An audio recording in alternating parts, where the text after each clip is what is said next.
Hi guys, ito flex ko lang yung aming pagluluto ng chicken curry.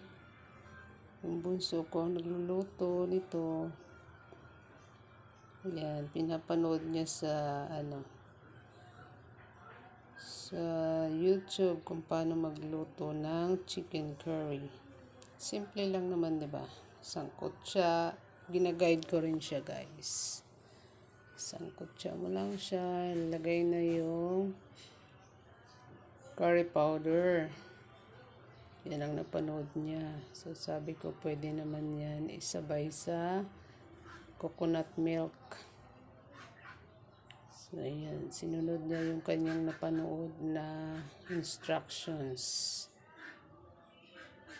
So ayan.